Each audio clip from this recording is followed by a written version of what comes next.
ashram of Saint Ramana at Arunachula drew crowds of devotees on September the 1st to mark the completion of 50 years since Ramana first set foot on the sacred soil of this historic mountain shrine.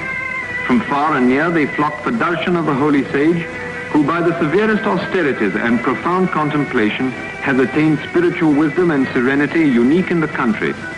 Thousands draw comfort from his mere presence, for he neither preaches nor blames, setting at ease all who come to him by the essential goodness he radiates to all around. A good man in a troubled world.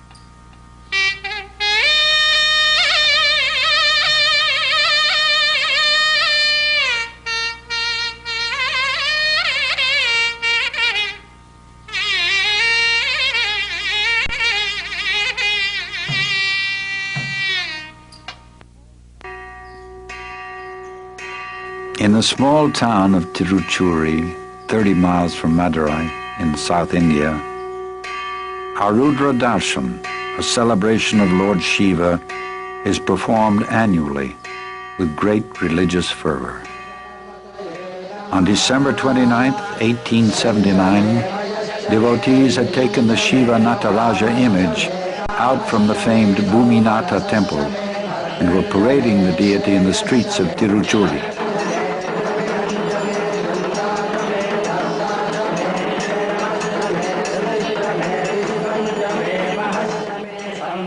Late at night, about 1 a.m., when the festivities were concluding and the image was being carried back into its sanctuary, a small, sharp cry of a newborn babe was heard just outside the temple wall. The boy, Venkataraman, later to be acclaimed by the world as Bhagavan Sri Ramana Maharshi, was born.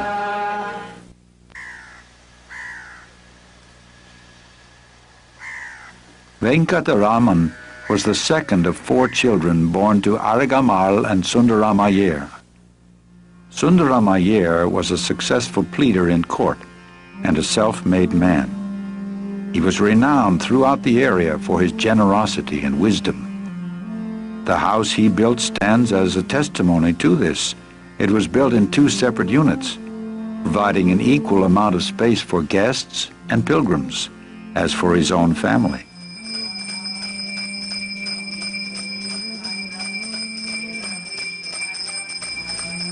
Today, this house is maintained as a shrine where daily worship is performed and pilgrims often visit.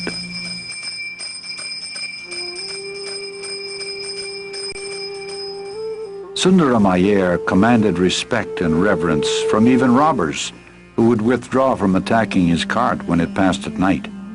His wife, Arigamal, was a hard-working and gracious Orthodox homemaker. Her innate spirituality later became known as it blossomed under the direct guidance of her son in the evening of her life. The boy, Venkataraman, attended the local elementary school like other boys of his age and status. He sometimes played by the Kaundinya River on the outskirts of town. In later years, he was once heard to reminisce. We used to bathe in the Kaundinya River, pour a vessel of water on the linga in the nearby Kaliyar temple, offer food, then eat it. The children of the village adjacent to the temple used to join us there. We would play together till nightfall and then go home. Thus, 12 years of boyhood happily passed for Venkataraman.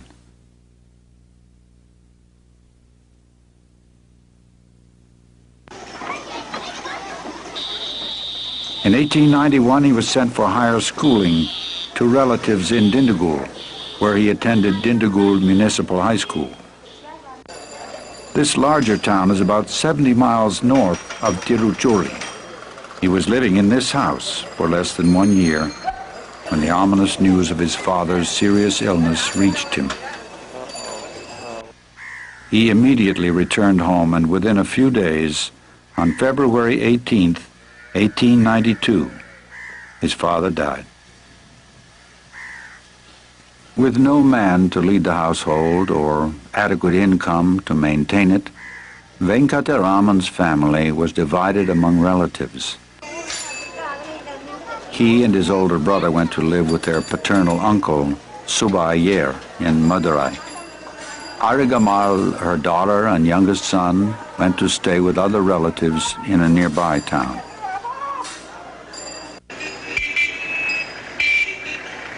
Madurai, which is known for the famous Meenakshi temple, is a large, bustling city.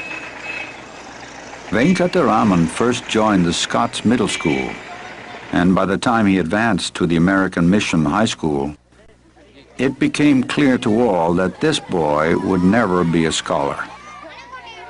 He preferred games and athletic activities. If it wasn't for his amazing retentive memory, the neglect he showed toward his studies would have definitely alarmed his guardians. In fact, nothing to this point in his life revealed any real purpose or meaning to him. Swimming in the Vegay River and competing in sports was a happy diversion for him, especially since he was blessed with health, strength, and coordination, enabling him to excel all others. The first premonition of the boy's unusual destiny exhibited itself in November 1895, just before his 16th birthday. One day, when meeting an elderly relative and asking him where he was coming from, Venkataraman was astonished to hear him reply, "From Arunachula." He knew of Arunachula as being a very sacred place, but it never occurred to him one could actually go there. The second premonition came soon after. His uncle had borrowed a book of the 63 Tamil saints titled Periyapuranam.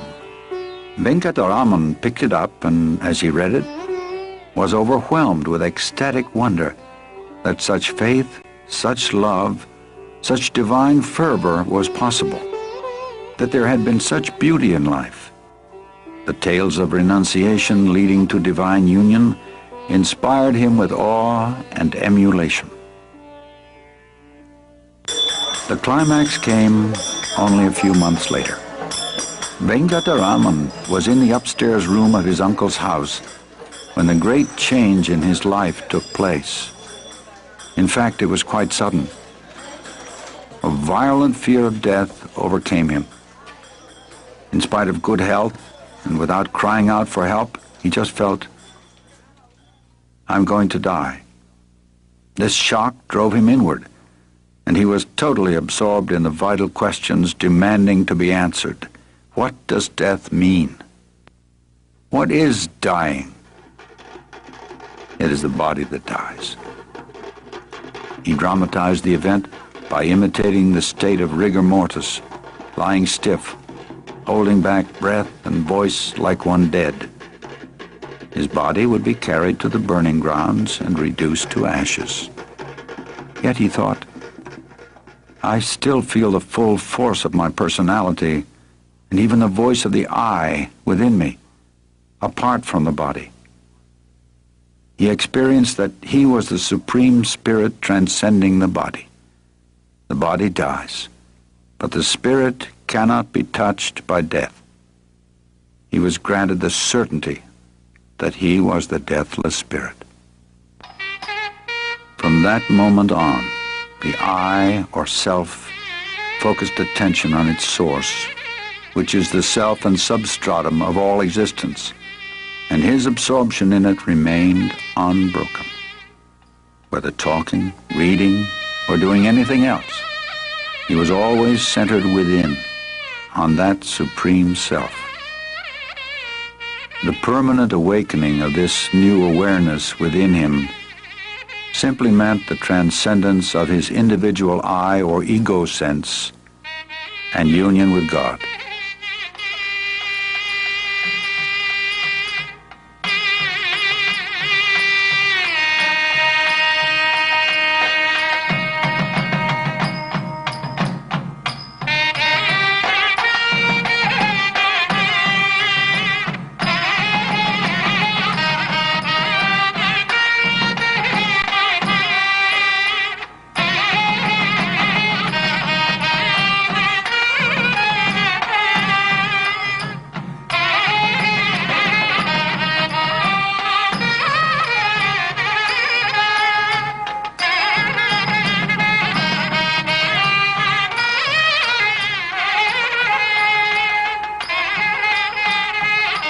With this new experience came a dramatic change in his life and interest. He no longer enjoyed playing games with his friends. He was indifferent to the food he ate, and in his studies, already suffering from neglect, he lost all interest. His preoccupation with the flood of divine awareness awakened in him was all but total.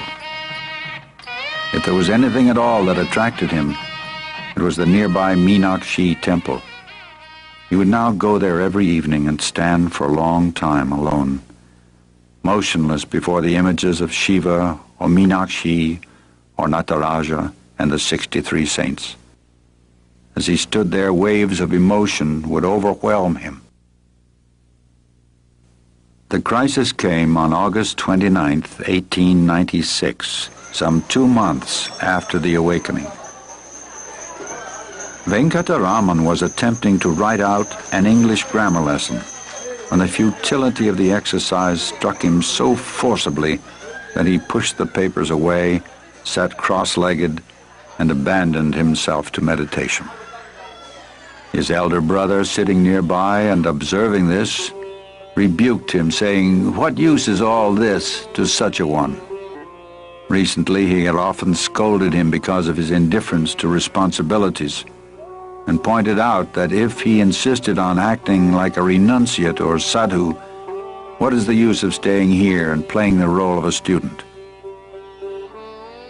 This time, Venkataraman recognized the truth of his words, and the moment the thought came as to where to go, Arunachula leaped into his consciousness.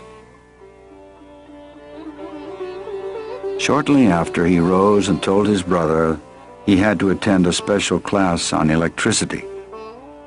Unconsciously providing the funds for the journey, his brother replied, "Then take 5 rupees from the box downstairs and pay my college fees on the way."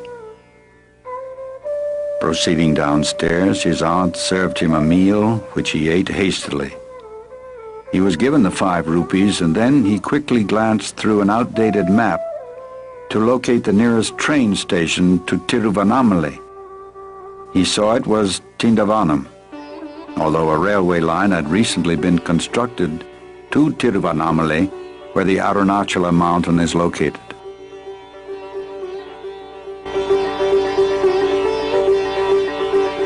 Placing the following note in a cupboard, he left, not for his school, not to pay the college fees, but for the quest. "I have set out in quest of my Father in accordance with his command. It is on a virtuous enterprise that this has embarked. Therefore let none grieve over this act, and let no money be spent in search of this. Your college fees have not been paid. 2 rupees have been enclosed herewith."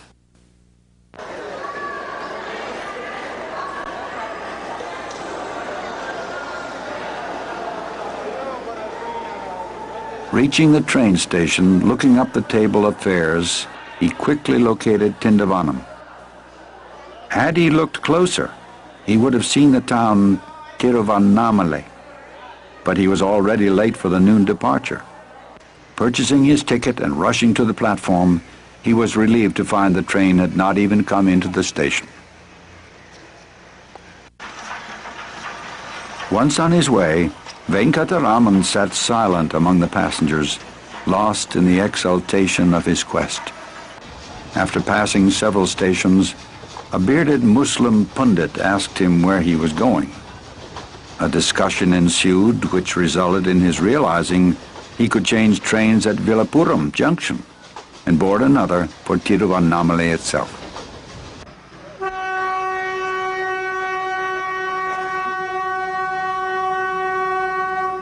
Before dawn the next day, he arrived at Villapuram Junction. When morning broke, he walked into town and looked for road signs for Tiruvannamalai, as he now thought of walking the distance. Unable to find his way and feeling tired and hungry, he sat near a restaurant waiting for it to open. After eating, he returned to the railway station and bought a ticket to Mambalapattu, which was as far as his remaining money would take him.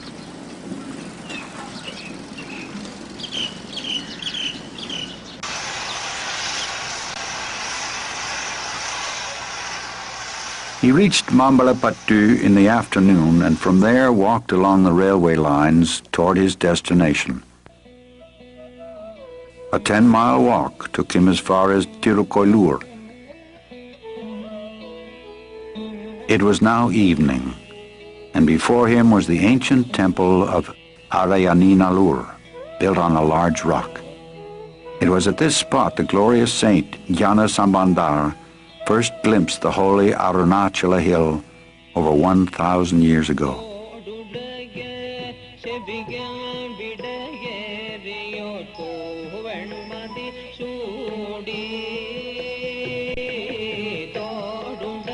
Soon after Venkataraman reached the temple, a priest opened the doors to perform the evening worship. The boy entered, sat in a pillared hall, and immediately beheld a brilliant light pervading the whole temple. After rising and searching to find out from where this light emanated, he soon realized it was from no physical source. He again sat absorbed in meditation, only to be roused by the temple cook, who asked him to leave, for they were locking the temple doors.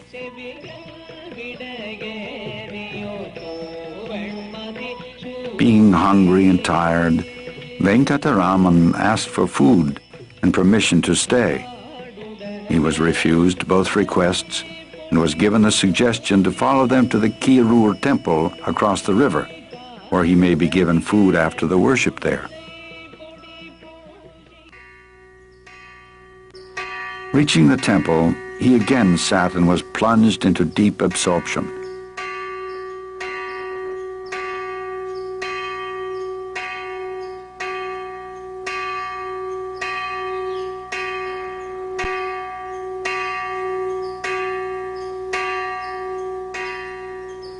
At 9 p.m. the worship was finished and supper was served.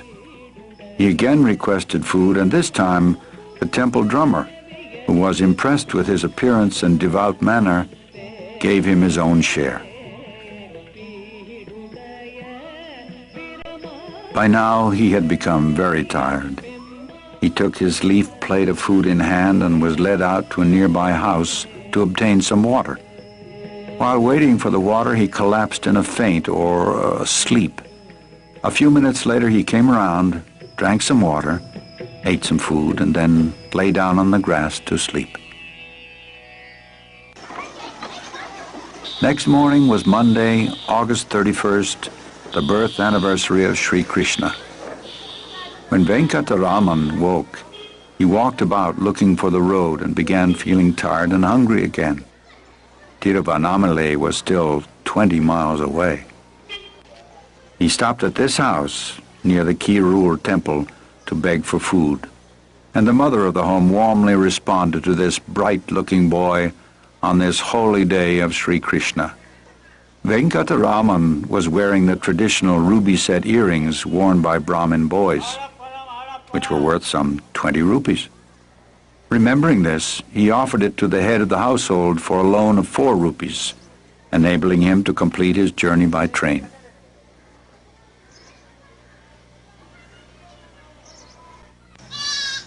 The transaction completed and addresses exchanged so he could later reclaim his property, the pilgrim departed for the train station.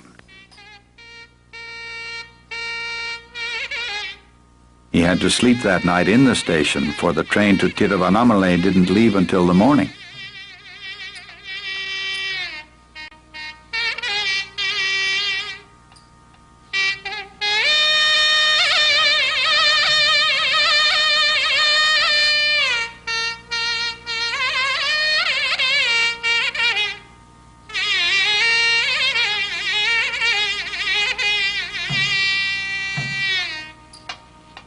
In the morning on September 1st, 1896, 3 days after leaving home, he finally reached his destination.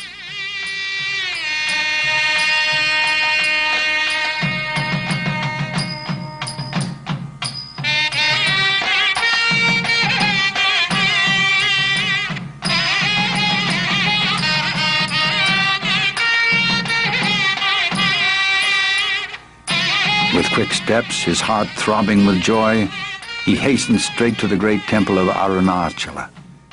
In mute sign of welcome, the gates of the 3 high compound walls and all the doors, even that of the inner shrine, stood open. He stood alone in blissful union before the image of his father, Arunachula. The quest achieved, the journey ended.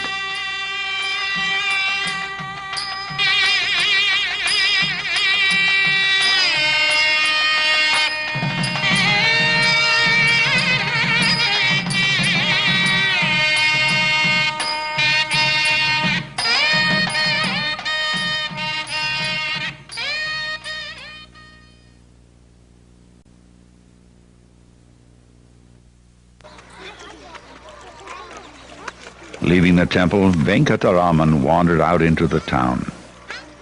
He made his way to Ayankulam tank, into which he threw whatever possessions he had, including about 3.5 rupees in change. That was the last time he ever touched money. Removing his lower garment, he tore off a strip to use as a loincloth and cast the remainder into the tank. Someone, noticing the lad's apparent mood of renunciation, amusingly suggested to him to have the barber remove his hair also. He agreed. Returning to the temple, and just before entering the main gate, a short, hard shower of rain burst down on him. This rain bath, he thought, was sufficient compliance to the scriptural injunction of bathing before taking up the life of an ascetic. All formalities completed, Venkataraman entered the temple and took up his abode in the 1,000-pillared hall.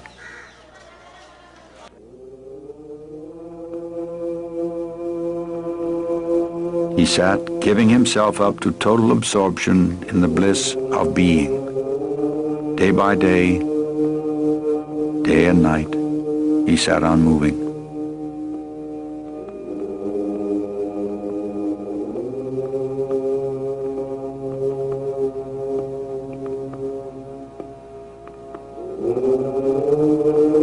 For some weeks he continued so, lost in ecstasy, never speaking.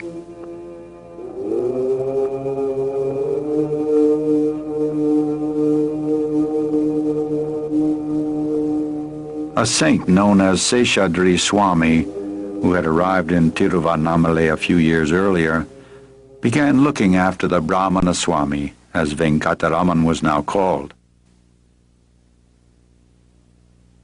Schoolboys, seeing another boy about their own age, sitting mute, half human-like, began making mischief by throwing stones at him, among other things.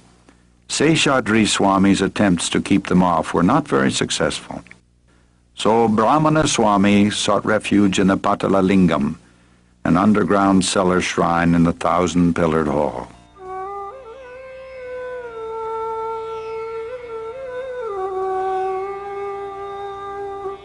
In those days, this vault was neglected and seldom visited by humans, but the ants, vermin, and mosquitoes flourished in its dark, damp atmosphere.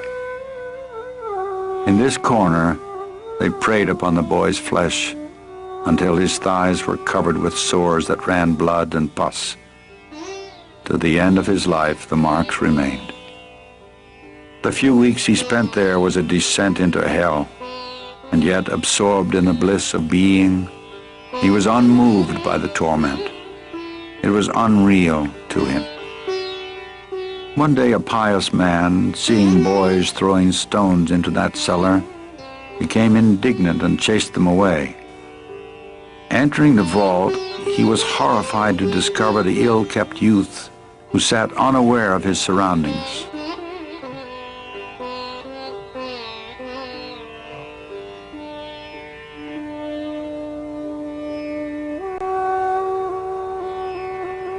Ramana Swami was then bodily carried out and placed in the nearby Subramanya shrine. One Mona Swami began looking after him. Sometimes nourishment had to be put into his mouth, as he paid no attention when it was offered him. For some weeks he did not even trouble to tie his loincloth.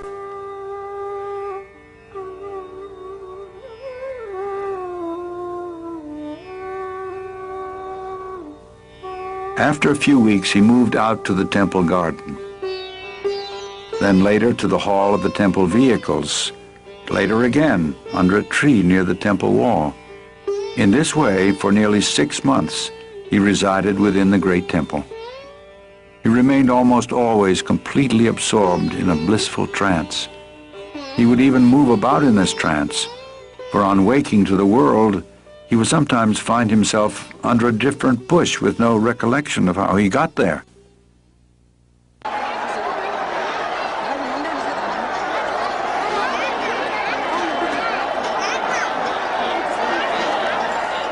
The festival of Kartikeya, falling in November or December, would lure thousands of pilgrims to Arunachula annually.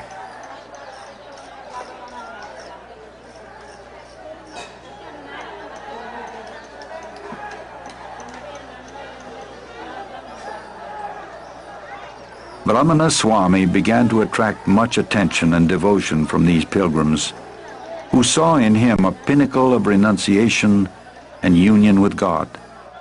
A sadhu attending to Ramana Swami tried to keep off the crowds of sightseers, meeting with only partial success.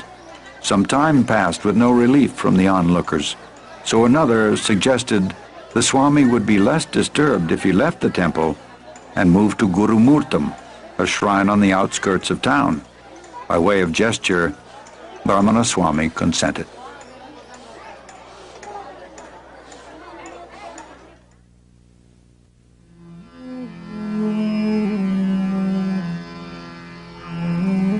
In February of 1897, about 6 months after his arrival in Tiruvannamalai, he left the Arunachala temple for Guru Murtam. There was no change in his mode of life. He would sit in this shrine, his mind and senses merged in the divine. He would eat only 1 cupful of food daily and never speak. Others thought he was observing a vow of silence, but it was not so. He simply had no desire to speak or attend to the needs of his body. His hair grew long and matted. His body was crusted with dirt, and because of lack of nourishment, he had difficulty raising himself when he needed to go out. It was here that a sincere devotee, Ramana Swami, attached himself to the young sage. He consecrated the rest of his life to his service, remaining his attendant for 21 years.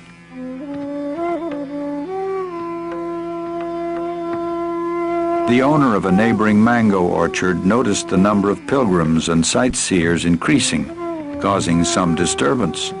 He offered his fenced-in orchard as an alternative residence. In May 1898, after a little more than a year at Guru Murtam, Ramana Swami and his attendant moved into the orchard. The mango trees have long since been cut, and the land is now used for growing rice. But the sanctity derived from the young sage's residence will prevent these grounds from receding into obscurity.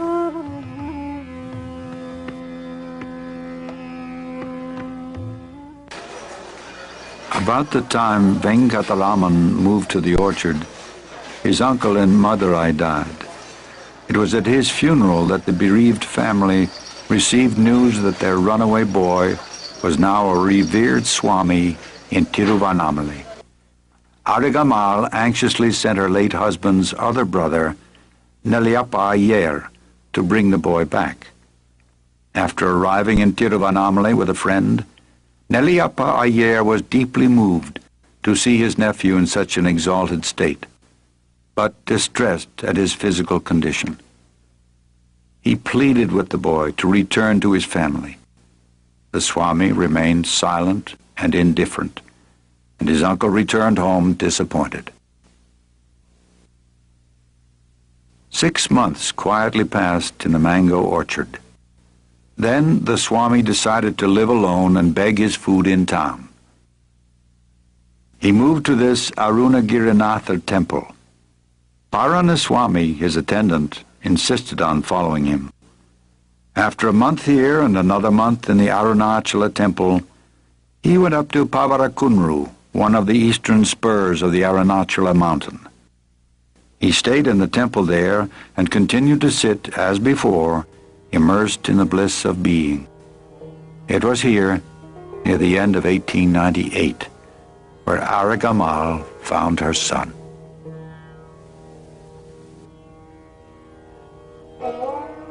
The mother walked up the stairs to her son's abode, and she immediately recognized him, despite his wasted body and matted hair.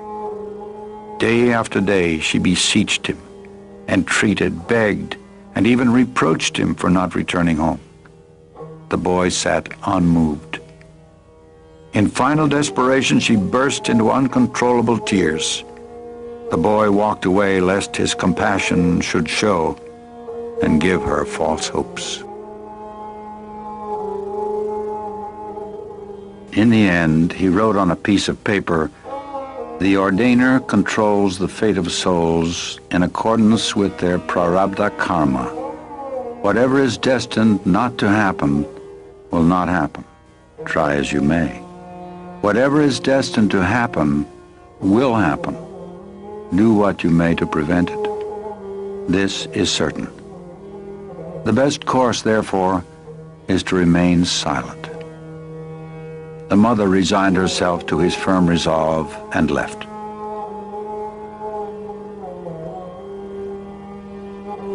Shortly after the mother left, the Swami moved up on the hill just above the great temple. As varying circumstances dictated, he moved from cave to cave on this slope until 1922, although his primary residence till 1916 was the Virupaksha cave.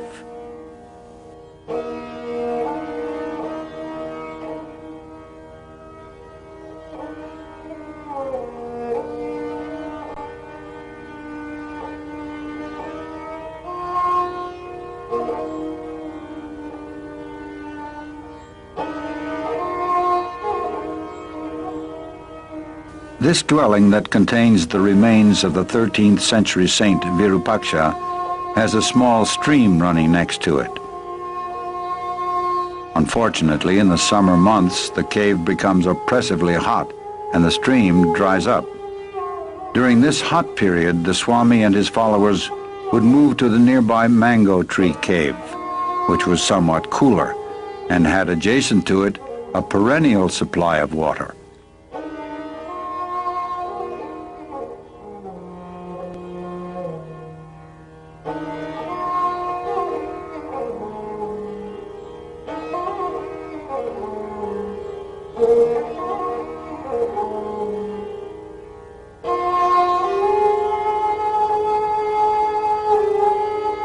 In 1900, soon after his move onto the hill, the first portrait photo of the young Swami was taken. We see a beautiful youth, almost childlike in appearance, yet radiating the strength and profundity of a sage.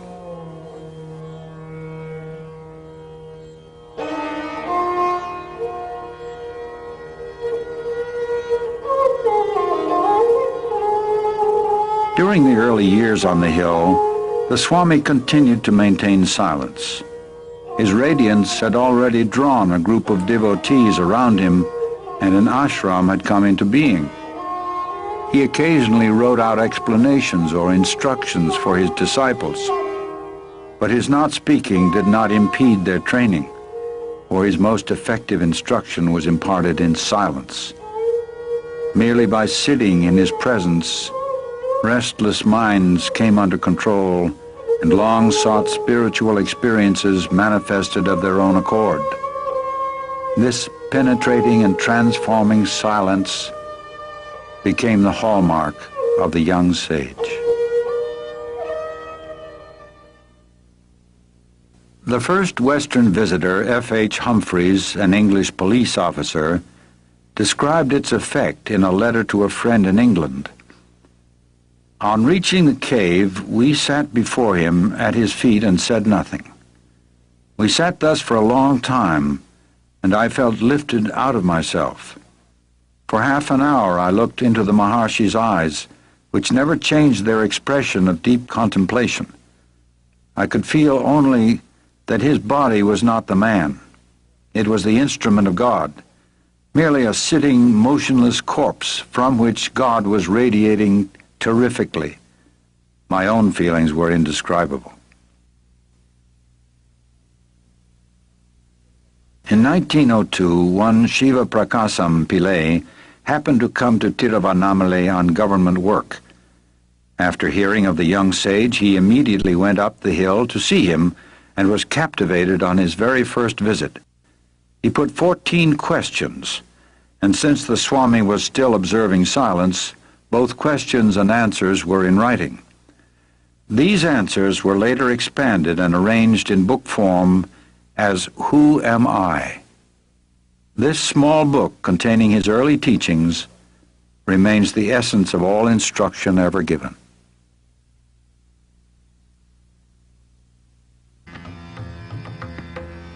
Altogether outstanding among the early devotees of the Swami was the great scholar and ascetic popularly known as Ganapati Muni.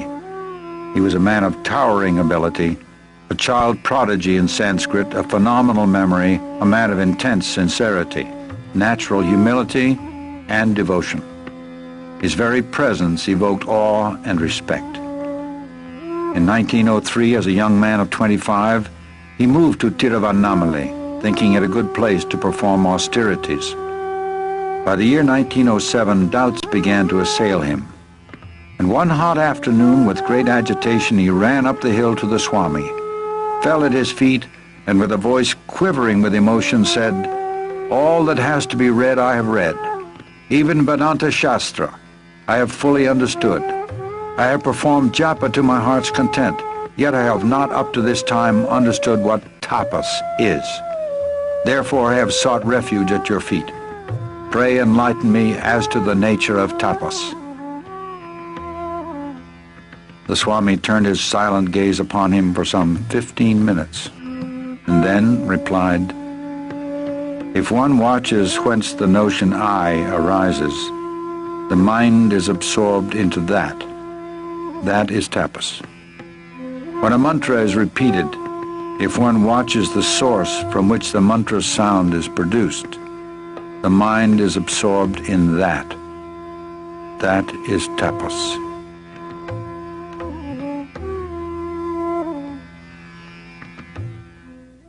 These instructions and the overwhelming grace he felt emanating from the Swami filled him with unspeakable joy. He began composing Sanskrit verses on the Swami and declared to all that henceforth the Swami is to be addressed as Bhagvan Sri Ramana Maharshi.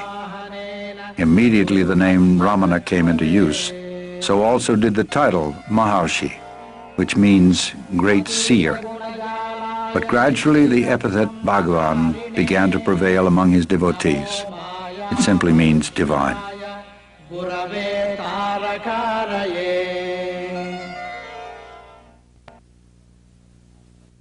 In 1916, Ramana's mother, Aragamal, came to Arunachula with the resolve to spend the rest of her life with her ascetic son. Her eldest son had died. The wife of Nagasundaram, her youngest son, also died, leaving behind a baby boy. Nagasundaram left his son with his childless sister, Alamelu, joined his mother and sage brother, and donned the ochre robes of a renunciate. Soon after his mother's arrival, Ramana moved from Virupaksha cave to Skanda ashram, a little higher up the hill. Mother took charge of the ashram kitchen and received intense training in spiritual life from her son, whom she now came to look upon as a divine being. During her last years at Skanda ashram, she intuitively realized that her salvation depended on her son, who was now her sole refuge.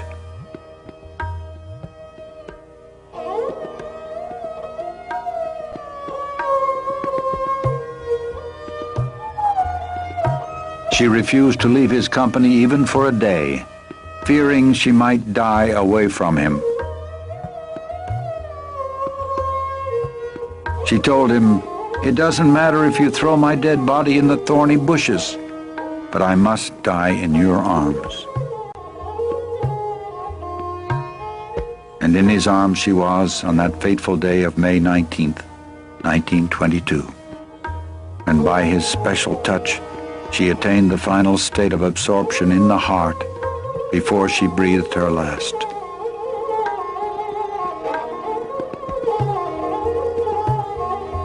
Sri Kunju Swami, who witnessed the mother's last hours at Skanda ashram, describes the scene.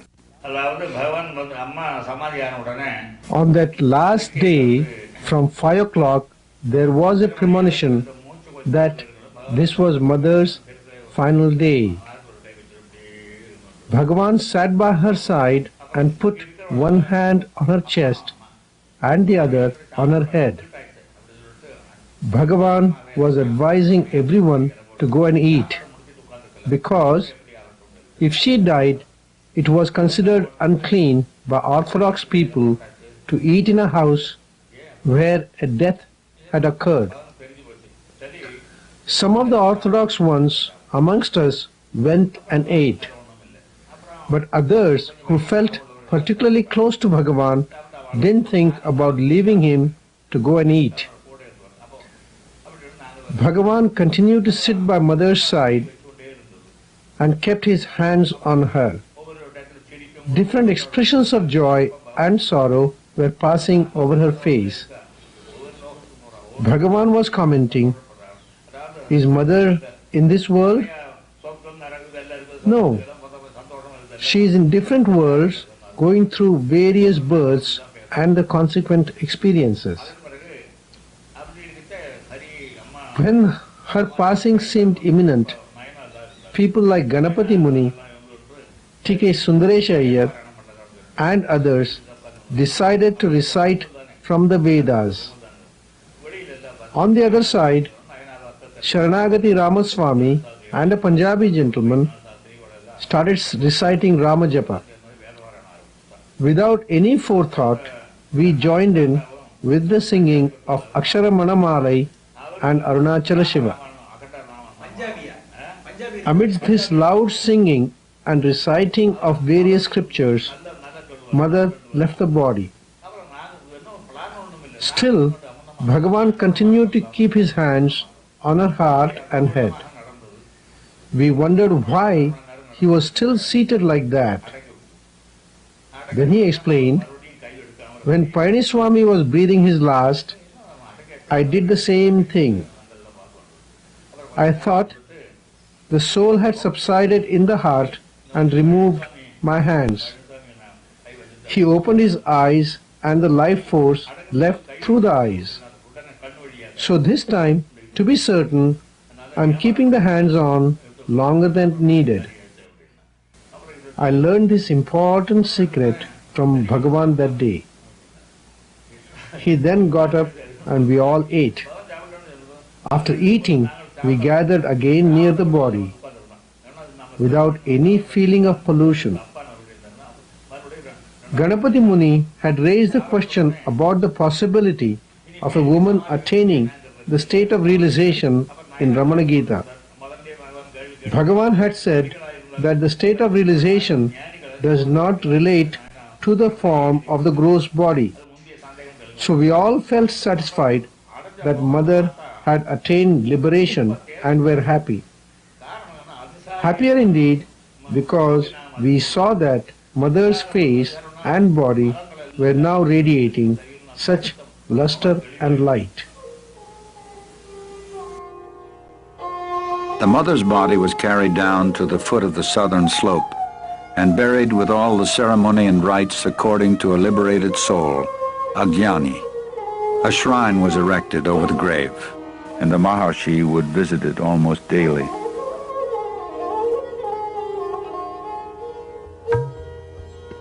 His brother took up residence there, and on one occasion a few months later, the Maharshi came down and settled there too. The devotees from Skanda Ashram followed him, and thus was founded Sri Ramana Ashramam.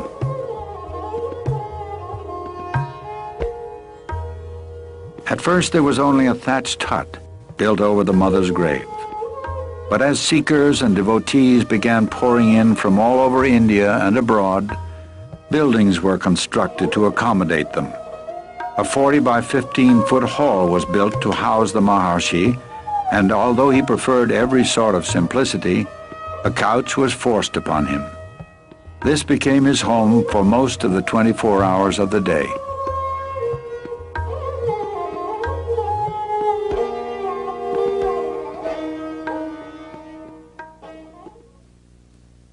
He adhered to a punctual routine, which included going out for a stroll twice a day.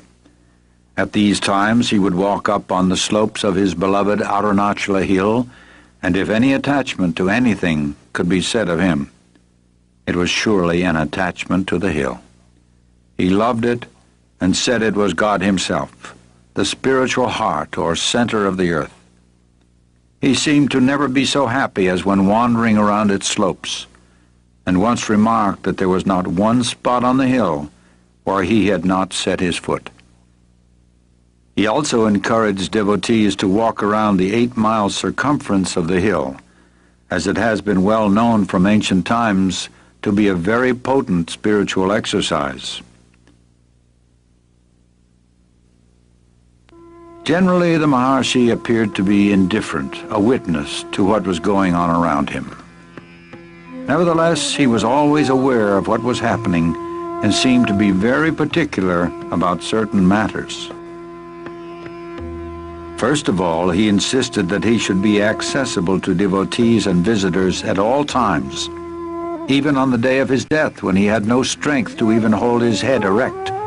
He asserted that devotees should not be prevented from seeing him. He was also very keen that visitors should be fed immediately upon their arrival, and food should be well cooked and nutritious. He participated and supervised meal preparations for many years. The Maharshi was adamant that no preferences should be given to him in way of food or conveniences. If it is good for me, it must be good for all, he would say when some special food preparation or medicine was offered him. He would then make the attendants distribute the item to everyone present before he would take it himself.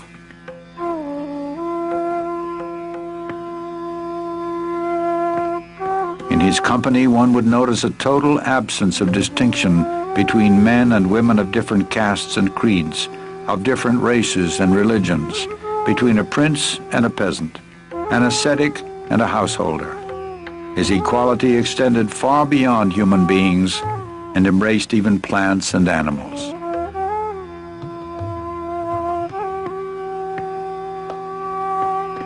His love for and affinity with animals can be compared only to that wonderful child of Christ, St. Francis of Assisi. They all came to him, dogs, snakes, monkeys, crows, deer, peacocks, chipmunks, and cows, to name a few. Their silent language was known to him, and when he spoke, they understood and obeyed. He arbitrated the monkeys' quarrels. He has been known to speak to the wild leopards and cobras, and the whole animal kingdom accepted him as their guardian and defender. All felt his grace and acted with intelligence in his presence. He considered every living creature as equal, and those who came to him deserved an equal share to the land and resources of Ramanashramam. He often mentioned that this was their territory all along, and we humans have just come and occupied it. If they could speak, they would claim their rights as well. Besides this, he maintained that every creature, from man down to the smallest insect, was an equal manifestation of the Supreme Self, the imperishable One. And even an animal can progress spiritually and on rare occasions attain liberation. This was demonstrated in the life of the cow Lakshmi. For over 20 years she lived in the ashram and exhibited a rare devotion to Bhagavan and intelligence in all matters.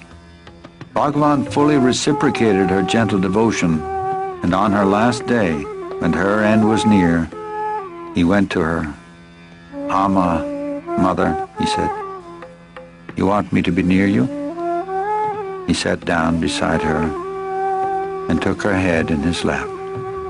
He gazed into her eyes and put his hand on her head and also over her heart. Holding his cheek against hers, he caressed her.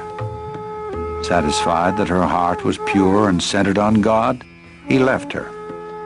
Shortly after, she left her body quite peacefully.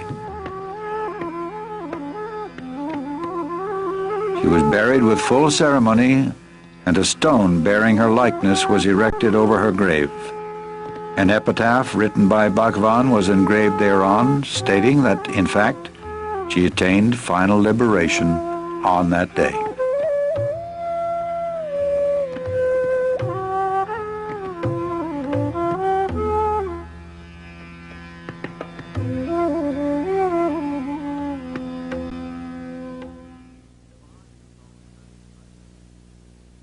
The Maharshi was always very tidy and clean. He was invariably punctual, and his frugality was flawless. Nothing ever went to waste. He was often seen bending over to retrieve a lone grain of rice and return it to its proper place. Whatever work he performed, he did with full concentration, with greater speed and perfection than anyone could match. And all the attention lavished on him didn't affect him. He never wanted anything from anyone. He was fully satisfied with the pristine fullness of the Supreme Self. As for human attributes, his personality and character bordered perfection. But his most outstanding feature was not human. It was divine. It was that divine, transforming quality of his presence that attracted thousands to him from all corners of the world. His very presence, his silence, quelled the agony of many hearts and transported mature souls to the realm of spiritual fulfillment, self-realization.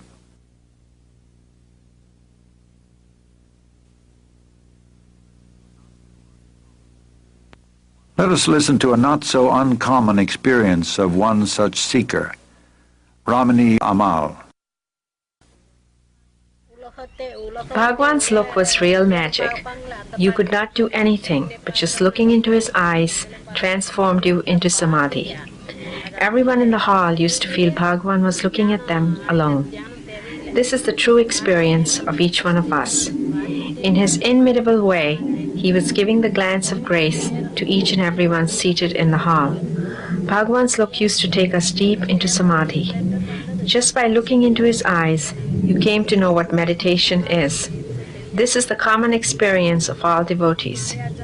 You ask anyone, and you will get the same reply. Once he gave me such a look, and for a very long time I was absorbed in samadhi. Bhagwan was reading the newspaper, letters were being brought in, normal activity was going on, but I was oblivious of the happenings outside of me. In fact, I was unaware of my body.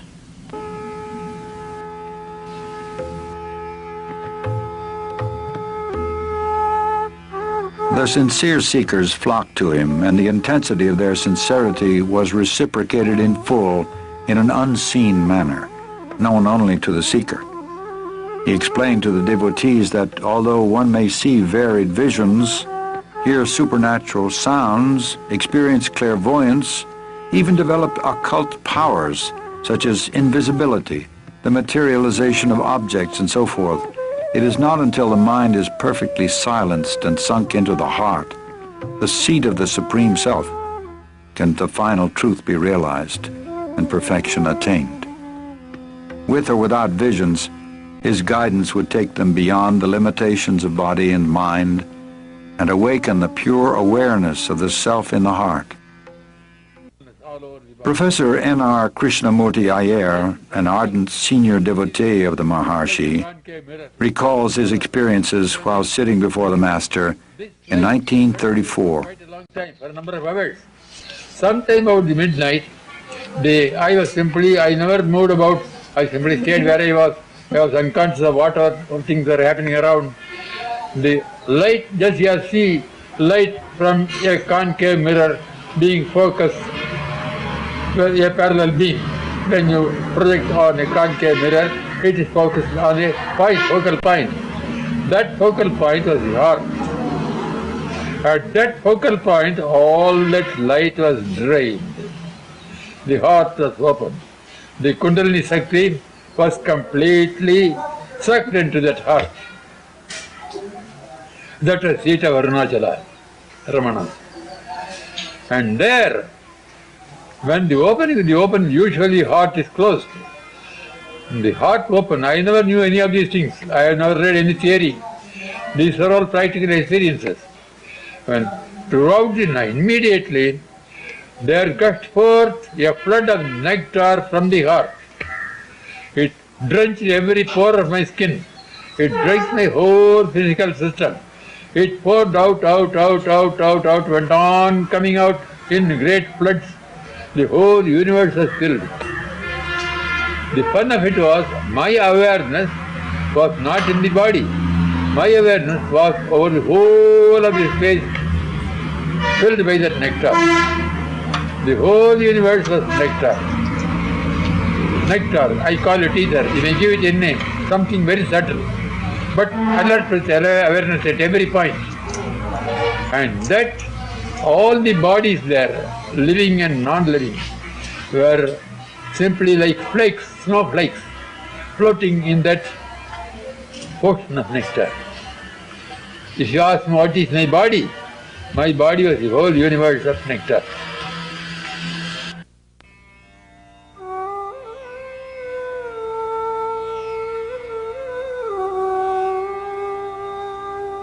By his look and the power of his presence, he effected subsidence of the mind and the experience of the one perfect reality. He often said that the true teaching was in silence, but this does not mean verbal expositions also were not given. And although he authorized many different methods of spiritual practice, he, however, laid the greatest emphasis on the path of self-inquiry. The first and foremost of all thoughts that arise in the mind is the primal I thought. It is only after the rise or origin of the I thought that innumerable other thoughts arise. Search by means of a deeply introverted mind wherefrom this I arises. If we go inward questing for the source of the I topples down, and immediately another entity will reveal itself proclaiming I. Even though it also emerges saying I, it does not connote the ego, but the one perfect existence. People of all religions came to him, and he never advised any of them to change their faith or abandon their creeds. He answered all their questions patiently, but in the end brought them round to the self. Know who you are, then all else will be known, he would say. To a question put to him about happiness, he replied, happiness is your real nature. You identify yourself with the body and mind, feel its limitations, and suffer. Realize your true self in order to open the store of unalloyed happiness. That true self is the reality, the supreme truth, which is the self of all the world you now see, the self of all the selves, the one real, the supreme, the eternal self, as distinct from the ego or the bodily idea for the self.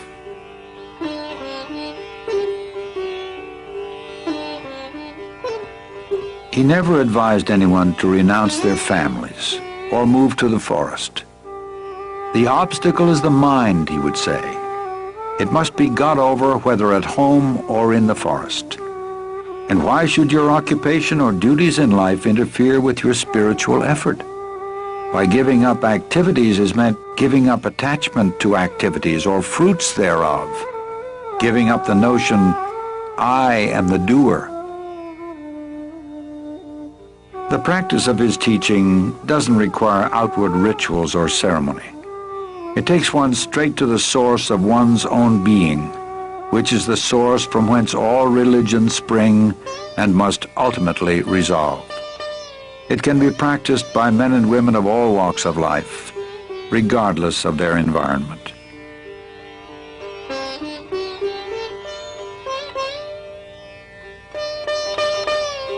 The Maharshi lived what he taught. In fact, his life was the most perfect demonstration of the supreme state of self-realization. And although he was fixed in the permanent state of pure awareness, his body was subject to the laws of nature. In time, it became afflicted with rheumatism and weakened with age. Early in 1949, a small nodule appeared below the elbow of his left arm. It was surgically removed. It later reappeared and was diagnosed as a malignant tumor, which inch by inch ate up the flesh of his left arm, poisoned his blood, and finally rang down the curtain on a life of immaculate purity and grace. Throughout his final year, there appeared to be terrible suffering, but the Maharshi never complained. He seemed to be indifferent alike to the existence or non-existence of the body, being almost unaware of it. Devotees, seeing his gradual weakening and ominous symptoms, expressed their agony at his impending departure. He simply told them that they attached too much importance to the body, indicating that his influence was not limited to the diseased body they saw before him. When on April 13th, 1950, a physician brought him some special medicine, he refused it, saying, "It is not necessary. Everything will come right within 2 days."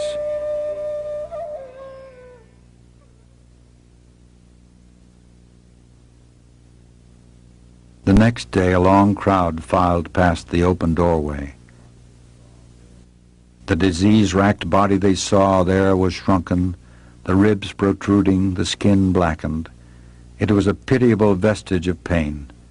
And yet, at some time during these last days, each received a direct, luminous, penetrating look of recognition, which was felt as a parting infusion of grace. "They say that I am dying, but I am not going away. Where could I go? I am here."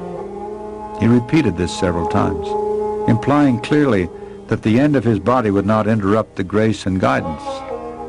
And that evening, moments before the end came, unexpectedly, a group of devotees sitting outside the hall began singing Arunachula Shiva. On hearing it, Sri Bhagwan's eyes opened and shone.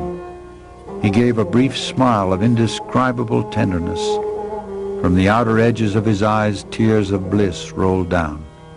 One more deep breath, and no more. There was no struggle, no spasm, no other sign of death, only that the next breath did not come.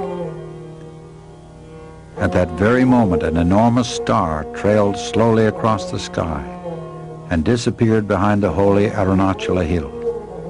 Many saw it, even as far away as Madras, and felt what it portended. It was exactly 8:47 p.m., April 14, 1950. Next day, a pit was dug and the body interred with divine honors. The crowd, packed tight, looked on in silent grief. A lingam of polished black stone, the symbol of Shiva, was consecrated over his tomb. Crowd dispersed.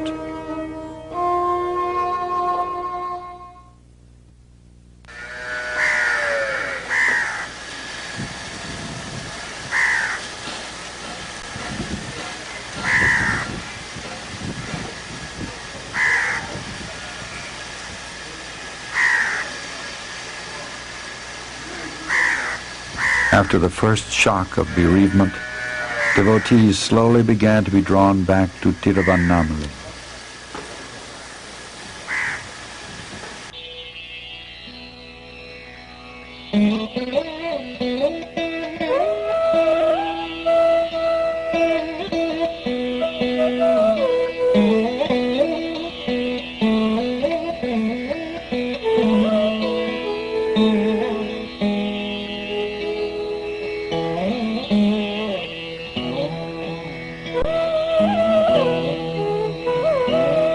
They say that I am dying, but I am not going away. Where could I go?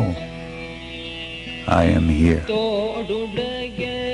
They quickly discovered how true this was. More than ever, he has become the inner guru, guiding seekers more actively, more directly. The devotees, wherever they may be, find his grace and support, his inner presence, not merely as potent, but even more potent than ever before.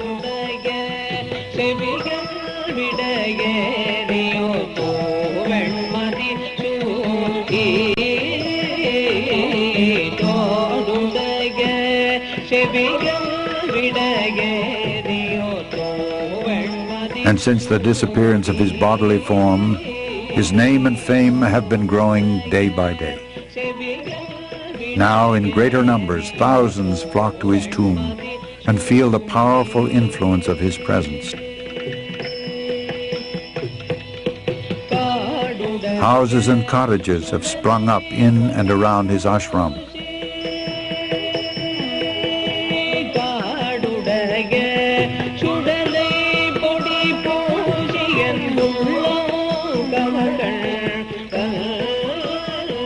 The temple built over the mother's remains has become surcharged with a palpable spiritual force. The routine adhered to while the Maharshi tenanted his body continues today, unchanged. Only the ashram's size and scope has broadened to meet the ever-increasing demand from sincere seekers the world over.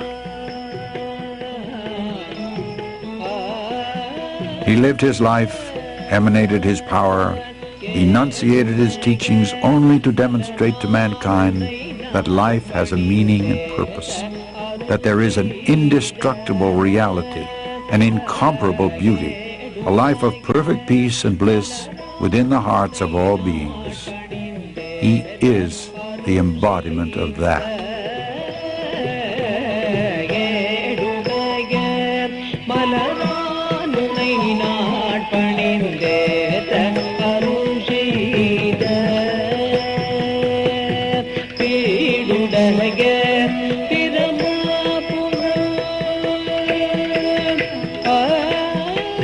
A visit to Sri Ramanashramam intimately binds one to the divine presence of Bhagvan Sri Ramana Maharshi.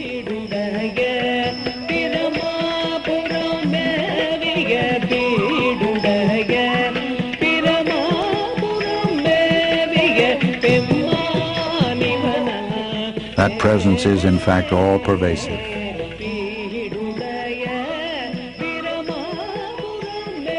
It is here and now. It is the self of all.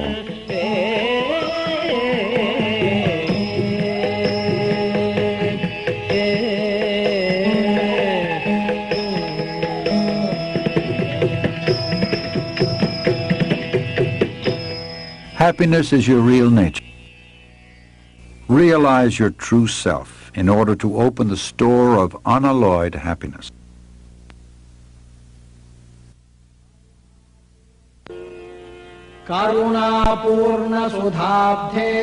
Ocean of nectar full of grace, engulfing the universe in thy splendor, O Arunachula, the Supreme itself, be thou the sun and open the lotus of my heart in bliss.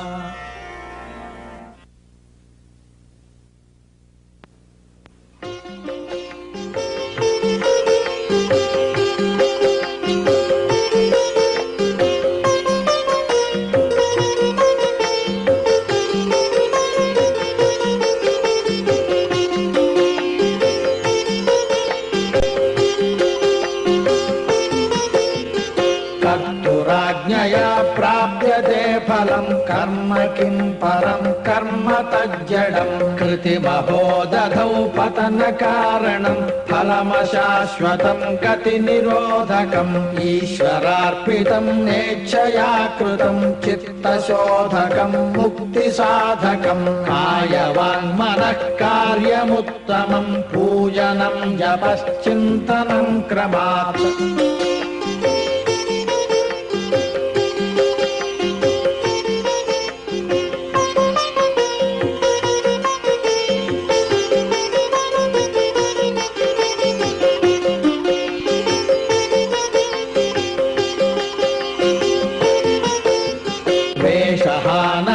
स्वात्मदर्शनम् ईशदर्शनम् स्वात्मरूपतः आत्मसंस्थितिः स्वात्मदर्शनम् आत्मनिर्भयादात्मनिष्ठता ज्ञानवर्जिता ज्ञानहीनचित् ज्ञानमस्ति किम् ज्ञातुमन्तरम् किम् स्वरूपमित्यात्मदर्शने अव्यया भवा पूर्णचित्सुखम्